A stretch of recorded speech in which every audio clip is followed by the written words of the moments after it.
महर्षि वाल्मीकि पहले कौन थे? महर्षि वाल्मीकि का पहले का नाम रत्नाकर था। इनका जन्म पवित्र ब्राह्मण कुल में हुआ था, किंतु डाकुओं के संसर्ग में रहने के कारण लूटपाट और हत्याएं करने लगे और यही इनकी आजीविका का साधन बन गया। इन्हें जो भी मार्ग में मिल जाता ये उसकी संपत्ति लूट लिया करते थे। एक दिन इनकी मुलाकात देवऋषि नारद से हुई। इन्होंने नारद जी से कहा कि तुम्हारे पास जो कुछ है उसे निकाल कर रख दो, नहीं तो जीवन से हाथ धोना पड़ेगा। देवऋषि नारद ने कहा, मेरे पास इस वीणा और वस्त्र के अतिरिक्त है ही क्या? तुम लेना चाहो तो इन्हें ले सकते हो, लेकिन तुम यह क्रूर कर्म करके भयंकर पाप क्यों करते हो? देवऋषि कोमल वाणी को सुनकर वाल्मीकि का कठोर हृदय कुछ द्रवित हुआ। इन्होंने कहा, भगवान, मेरी आजीविका का यही साधन है, इसके द्वारा मैं अपने परिवार का भरण पोषण करता हूँ।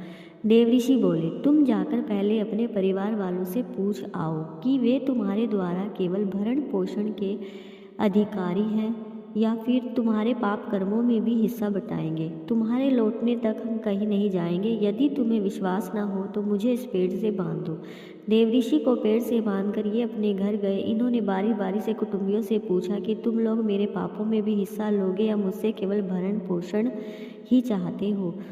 सभी ने एक स्वर में कहा, हमारा भरण पोषण तुम्हारा कर्तव्य है। तुम कैसे धन लाते हो यह तुम्हारे सोचने का विषय है। हम तुम्हारे पापों के हिस्सेदार नहीं बनेंगे। अपने कुटुंबियों की बात सुनकर वाल्मीकि के हृदय में आघात लगा। उनके ज्ञान नेत्र खुल गए।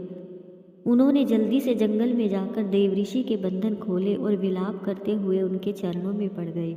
नारद जी ने उन्हें धैर्य बंधाया और राम नाम के जप का उपदेश दिया, किंतु पूर्वकृत भयंकर पापों के कारण उनसे राम नाम का उच्चारण नहीं हो पाया।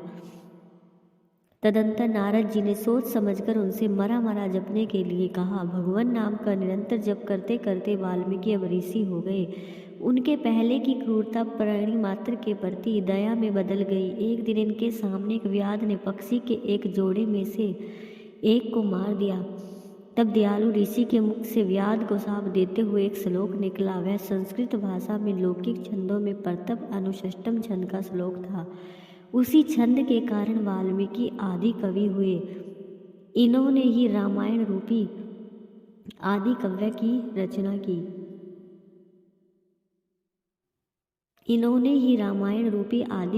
रचना की। वनवास के समय भगवान श्री राम ने स्वयं इन्हें दर्शन देकर कृतार्थ किया। सीता जी ने अपने वनवास का अंतिम काल इनके आश्रम पर व्यतीत किया। वहीं पर लव और कुश का जन्म हुआ। वाल्मीकि जी ने उन्हें रामायण का ज्ञान सिखाया। इस प्रकार नाम जप और सत्संग के प्रभाव से वाल्मीकि डाकू से ब्रह्म ऋषि हो गए।